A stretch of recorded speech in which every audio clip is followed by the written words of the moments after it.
Transcending mortality.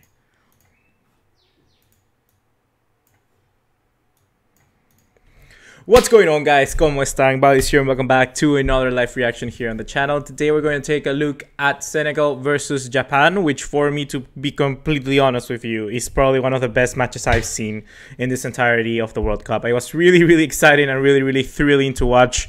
Not exactly the most two well-known teams out there, but one of the most entertaining, I gotta say. It was a clash of philosophies as well, because if we take a look at Senegal, they're a team which are very direct, a team which are not scared to play it fast, to play it low, but most importantly to play it physical. And then if we take a look at Japan, are a team which a lot of their main players are really short. They're not as good in physicality, they're not as fast, but they're a very technical team, a team which are known for really playing with the ball and really taking that advantage of being really short and having a low center of gravity to really take advantage of their agility and take advantage of their technique. It was a very interesting match right away, and I was surprised how good it was from the start. I gotta say that I saw a 2-2 draw at the start. That's what I predicted, and it actually came true, because I thought that these two teams wouldn't be like any better than the other, because normally before in another World Cup, I would say, because they're probably, because they're bad teams, they're not gonna really be too better than each other. But in this case, I'm saying the opposite. I'm saying they are gonna draw, because both of them are very good. Against Poland, we saw a Senegal which just demolished them, a Senegal which really overwhelmed Poland, a Senegal which just were too much to handle, too hot for Poland to handle. In the case of Japan, we saw a team which obviously had a little bit of luck playing against Colombia, but apart from that, they were a team who know exactly how to control the ball. We saw a Hasebe which was on point all throughout the match, a player who was incredibly well managing the tempos, another player who for me was the man of the match in this one. Probably him or Takashi Inui. Takashi Inui was also insane. His goal was absolutely wonderful, and he actually had another shot, another chance to get another goal. So we can look at different parts throughout the game and analyze individually what's going to happen. But overall, I was very excited with this match to see, and probably one of the most entertaining I've seen in a very long time. Next up, we're gonna mention, if I'm not wrong, let me just check Senegal versus Japan. I want to check something out. I want to check possession, because I actually think Senegal really took a hard beating on possession. Not that much actually. Japan actually had 57 possession while Senegal had 43. But obviously, you can take a look at Senegal having more shots because they were much more direct. So how does this leave exactly Group H? Group H, we have Japan first with 4 points, and then we have Senegal second with 4 points, which are basically the same, because they have won 1, they have drawn 1, they have also scored 4 goals, both of them, and they have the same goal difference because they also conceded the same amount of goals. Next up, we're leaving up Poland and Colombia with 0 points, with 0 points, meaning that this will push Poland and Colombia to win their match. No matter what happens in that match, one of those two teams are going to get eliminated. If they draw, that's how one of them are going to be safe. But the thing is going to be very hard, because now that we're facing off against Japan or Senegal, which most likely, in my case, I think that they should both try to push for a draw in their next matches. If they're trying to go for a draw and defend, they will most easily both qualify to the next round. The first and second spot really doesn't matter, because both are going to face Belgium. Both are going to face either Belgium or England, which are very good teams, both of them. So it's going to be a hard matchup for both of them. So it really doesn't matter who ends first or who ends second. Obviously, you think that England may be easier than Belgium in some cases, but seeing how they just beaten Panama 6-1, you can agree also otherwise. So the first goal that came on was from Sadio Mane in the 11th minute, a goal which certainly was kind of at fault from, I think it was Haraguchi, who actually lost the ball, and then the goalkeeper just bounced it away, and Mane scored like this goal, the carambola, like a goal, just a rebound, you know.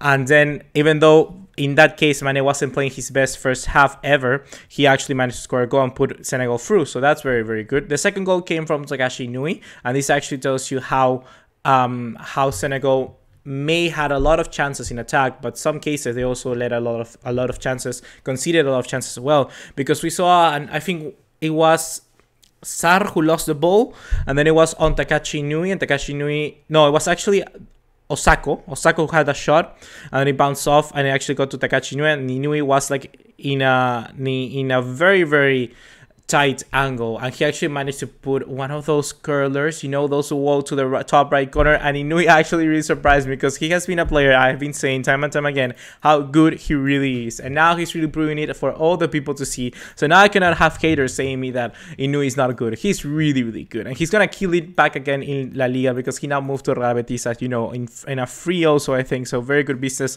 for Real Betis there. And Inui, just amazing goal. He had actually another chance to score a wonderful goal, very similar to that, and it was going to be even better because the angle was even tighter. And Osako, I think he did like a back heel, so the assist would have been a back heel and the angle would have been so much tighter. But it actually, unfortunately, clang, it went out of the crossbar, and he was out and couldn't get his goal. Unfortunately for Takashi Inui. Next up, the next goal came from Musa Wage, and this one is actually a very interesting goal because was very well done. Mane started to play a little bit better in the second half, and actually Senegal and both Japan were interchanging the same amount of possession here and there, so it was quite balanced as well the second half. So the start, Mane played a little bit better. I thought it was going to end in a 1-1 perhaps, because I didn't see too many of both teams getting a goal. But as soon as Mane just did this pass so good, like he chipped the ball and it went over 4 defenders of Japan and bounced into Savali. I think Savali got the ball, and then he just did like amazing spin, turn around with his left foot, he crossed it all over, and every cross Senegal put into Japan, the cross would have easily either fell into a Senegalese player or would actually just go the whole way, because Japan left too many holes in defense. They left too many holes. The I don't know how you say la agrupación in English. I don't know how you say this. The players, the defenders, weren't too stuck together. They were like really far away, and there was a lot of gaps in between, so the ball would just penetrate through the defense so easily. And that's how it actually got all the way to Wage, because you had the left back crossing it all over to the right back. So you can now see and understand what I mean. It went from the left back to the right back all throughout the defense of Japan, throughout many legs. It could have taken so many deflections, but it decided not to, and actually went to Wage, and then Wage just slid it in like in a first touch, boom, into the back of the corner between the near post and the goalkeeper. So very tight angle as well, but he managed to do it very good. He actually shot it like kind of upwards, so the goalkeeper would have gone actually horizontal and never really looked to save for height. So it was a very good shot in that case. So Wage actually got that, and then it was 2-1 for Senegal. But you could just see that Japan never really deserved also this kind of result. So Japan really went for it. They decided to bring on Keisuke Honda, which, to be honest with me, was one of the best perhaps things that would have happened to this match, because Kagawa wasn't placing really good. Keisuke Honda came. As soon as he got it, he got a goal in the 78th minute. He got the goal. Also, it was a very kind of like sluggish goal, amateur goal to concede. We saw an amateur goal conceded by Japan like that, and now we see a one for Senegal. And in this case, it was the fault of, I don't know, it was the goalkeeper perhaps, I don't remember. The goalkeeper just came out, and there was actually like a rebound, and then Inu, I think he just crossed it all over onto Onda just slid in right away, and then it was 2-2 for Japan versus Senegal. I was very impressed, and then Onda just really got the confidence. His ability to play was really good. Instead of passing it to a player, like normally you see sometimes where you got the player with a ball, and then the other player comes, and the player just leaves the ball there without moving, and the other player takes it. You understand? Like moving a player, then he just stops, and the other player keeps moving, leave the ball, and then he moves like that. In this case, Onda came like this. The other player came to take the ball, and Onda was like, nah, this is my ball, and he just boom away.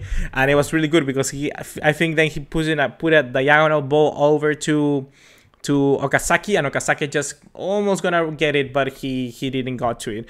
And it was gonna be an amazing chance if that would have happened, because just that showed so much confidence from both players. That showed so much confidence of Japan, but most importantly, how they were able to distribute the ball so comfortably throughout the defense of Senegal. And in that case, I'm gonna be really looking into Senegal and Japan's defense, because the thing here is that their attacks are both very good. But if you're gonna face a team like, I don't know, well, England and Belgium are not the best examples of defense as well. So I don't know. Perhaps they could win. You know, because I'm talking about defense here. And if we take a look at both Belgium and Senegal, there is not exactly too much balance on those two teams. And if we take a look at Japan and England, there isn't any too much balance in those two teams. They're just more about attacking than rather defending. So I don't know. I think that perhaps if we take a look at Belgium, Senegal, I think that would be a better chance. I think there's a better chance that Senegal beats Belgium rather than Japan. And I think there's a better chance for Japan to beat England, because Japan against England is a clashes of similar philosophies. So in that case, it's going to be like up to grabs.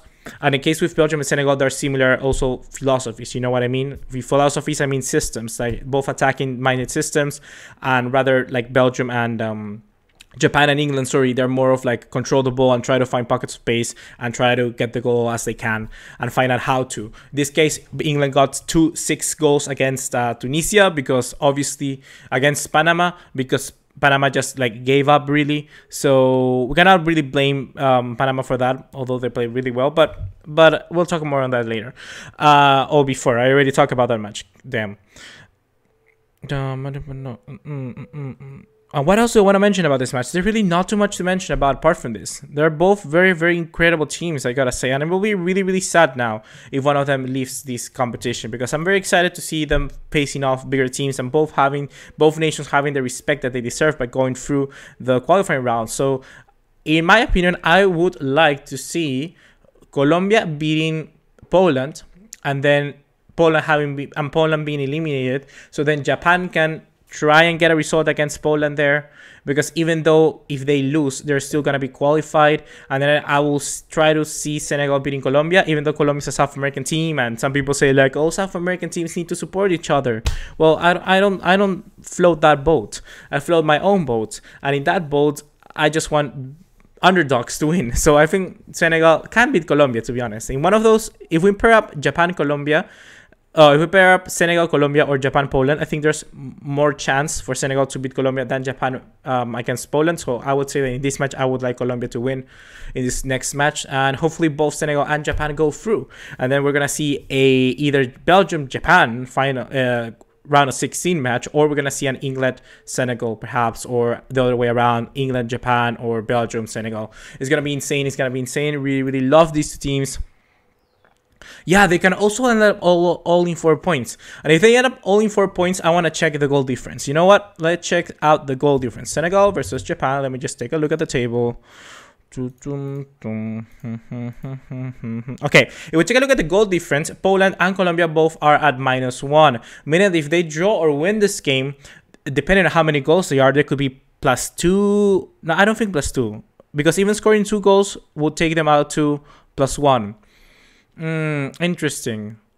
It's not that big of a gap, to be honest, because 2 goals can take them up to, for instance, Colombia or Poland, take them out to the same result, the same goal difference than Japan or Senegal. So if they draw Poland and Colombia, I don't know how do you decide there.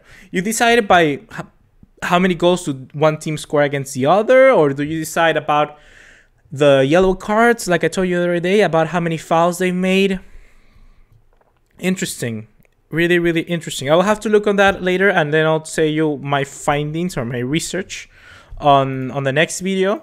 And thank you very much once again, Kurdi for your support there. I'm gonna try and look it up. What will happen if they all end up in 4 points and the goal difference is also the same? I'll try to look up for that. But for now, guys, enjoy your time while we wait on for Poland versus Colombia, which is obviously going to be a final, very, very important final for both teams, because as we know, Poland is almost over. Their journey in the World Cup is gonna be is kind of harder than what they would have realized. But I think that's kind of karma, you know, because they didn't want to play friendly matches at the start of the during the qualifiers or after them, because they didn't want to lower their FIFA ranking to be also ahead in the group. So I think that's kind of karma, because although they got one of the more balanced groups, I think they would have benefited from having a more open group, you know. Then we have Colombia, which in the other hand, Colombia is the last South American team who needs to play their second match. They will need to try and get a win as well, because Colombia are a nation which certainly are, I think, over-expecting a lot from Colombia. They want them to overachieve, because they are asking them to play 7 matches, so meaning at least get to the semifinals, and that's quite a lot. That's really, really a lot. Like, I thought Peru should have gone out the group stages, but I think I I underestimated the other teams and over-expected a little bit. But in the case of Colombia, they're like, let's go all the way to the semifinal. I think that's too much. You're asking too much for Colombia right now, to be honest. I think you're asking a little bit too much. Too much asking of Colombia. 7 matches is too much. No, come on. What happens if they leave now in the group stages? Is that a disaster? Is that a complete flop of the World Cup for Colombia? Who knows? Who knows?